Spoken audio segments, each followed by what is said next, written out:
Entertainment और music से जुड़े किस्से सुनने के लिए आज ही सब्सक्राइब करें।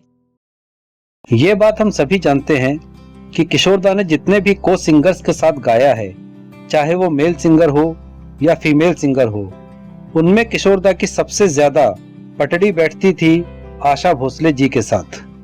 किशोर दा ने सबसे ज्यादा गीत भी आशा भोसले जी के साथ ही गाए हैं। आशा भोसले जी के साथ किशोर दा ने गाए हैं 687 गीत। फिर ऐसा क्या हुआ कि किशोर दा आशा भोसले जी से इतना नाराज हो गए कि उन्होंने एक गीत की रिकॉर्डिंग के बाद आर.डी. बर्मन साहब के जरिए आशा भोसले जी को कहलवाया कि वो आज के बाद कभी भी आशा भोसले जी के साथ नहीं गाएंगे। नमस्कार दोस्तों, रेट्रो किशोर के मंच पर आपका स्वागत है। मैं हूं एलन माइकल किशोर। दोस्तों, ये घटना घटी थी साल 1973 में, जब फिल्म यादों की बारात के गानों की रिकॉर्डिंग हो रही थी। संगीतकार थे आर.डी. बर्मन साहब। ये वाकया हुआ इस गाने की फाइनल रिकॉर्डिंग के वक्त।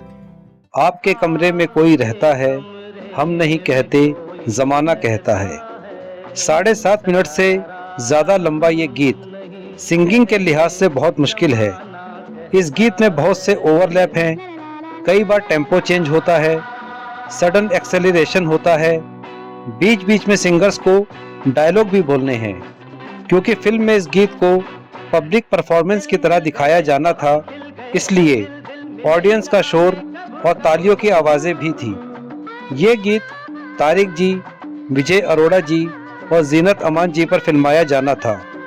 अब कॉम्प्लिकेशन ये था कि दोनों हीरो के लिए किशोर दा को ही गाना था, इसलिए एक ही गाने में किशोर दा को आवाज के 2 टेक्सचर भी रखने थे। कुछ रिहर्सल के बाद इस गाने की फाइनल रिकॉर्डिंग हुई। रिकॉर्डिंग के बाद किशोर दा सेटिस्फाइड थे कि गाना अच्छा रिकॉर्ड हुआ है, लेकिन आशा भोसले जी सेटिस्फाइड नहीं थी। आशा भोसले जी को लग रहा था कि उनसे गाने में कमी रह गई है।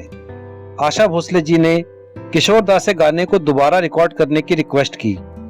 किशोर दा इतना कॉम्प्लिकेटेड और लंबा गाना फिर से नहीं गाना चाहते थे, इसलिए उन्होंने मना कर दिया। लेकिन आशा भोसले जी नहीं मानी और अलग अलग तर्क देकर किशोर दा को फिर से इस गीत को रिकॉर्ड करने के लिए इंसिस्ट करती रही। आखिरकार किशोर दा को मानना पड़ा और गाना फिर से रिकॉर्ड हुआ। इस बार रिकॉर्डिंग से आशा भोसले जी भी सेटिस्फाइड थी, लेकिन इस पूरे एपिसोड से किशोर दा बहुत गुस्सा हो गए थे। रिकॉर्डिंग के बाद किशोर दा आशा भोसले जी से मिले भी नहीं और आर.डी. बर्मन को ये कहकर चले गए कि आशा बहुत बोल रही है, आज के बाद मैं कभी आशा के साथ गाना नहीं गाऊंगा। जब आर.डी. बर्मन साहब ने ये बात आशा भोसले जी को बताई तो वो भी नाराज हो गई। आशा भोसले जी ने आर.डी. बर्मन से कहा, अगर दादा मेरे साथ नहीं गाएंगे तो मैं भी उनके साथ नहीं गाऊंगी। दोस्तों, एक बार फिर याद दिलाना चाहूंगा कि वीडियो का डिस्क्रिप्शन जरूर चेक कर लेना, उसमें आपके काम का कुछ हो सकता है। जब ये बात फिल्म के निर्माता निर्देशक नासिर हुसैन जी को पता चली तो वो बहुत परेशान हो गए, क्योंकि एक और गीत था जो इसी फिल्म के लिए किशोर दा और आशा भोसले जी को गाना था। नासिर हुसैन जी ने आर.डी. बर्मन साहब से कहा कि वो कुछ करें।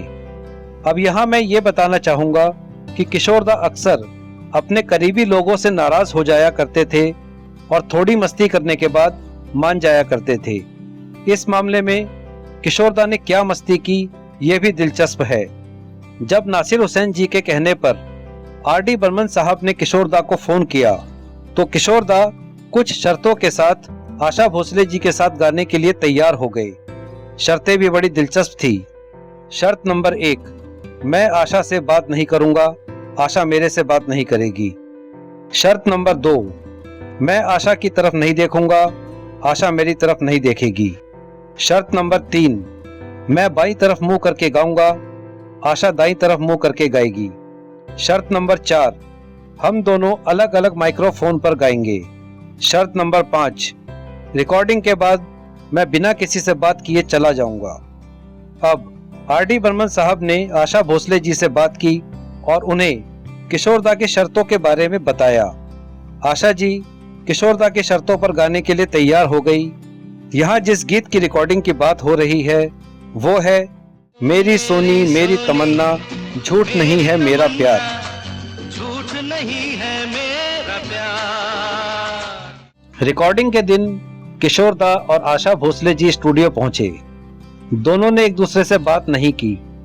दोनों अपने अपने माइक्रोफोन पर खड़े हुए, किशोर दा बाईं तरफ मुंह करके और आशा भोसले जी दाईं तरफ। आशा भोसले जी दीवार पर उंगली से कुछ आकृति सी बनाने लगी। आशा भोसले जी का पार्ट गाने में किशोर दा के बाद आता है। किशोर दा ने गाने की पहली लाइन गाई, मेरी सोनी मेरी तमन्ना, झूठ नहीं है मेरा प्यार। बिल्कुल आउट ऑफ ट्रैक, बिल्कुल बेसुरी।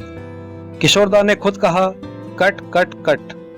फिर आशा भोसले जी की तरफ पलटे और उन्हें देखते हुए कहा, मुझे बताती क्यों नहीं कि मैं गलत गा रहा हूं और वहां दीवार पर फूल सा क्या बना रही है। किशोर दा ने जिस अंदाज से ये बात कही, उससे आशा भोसले जी को हंसी आ गई। इस तरह एक पल में ही सारे गिले शिकवे दूर हो गए। ये किशोर दा का अपना ही अंदाज था कि सिर्फ एक लाइन गलत गाकर अपने नाराज दोस्त को मना लिया। ये किशोर दा ही कर सकते थे। दोस्तों, उम्मीद करता हूँ वीडियो आपको पसंद आया होगा।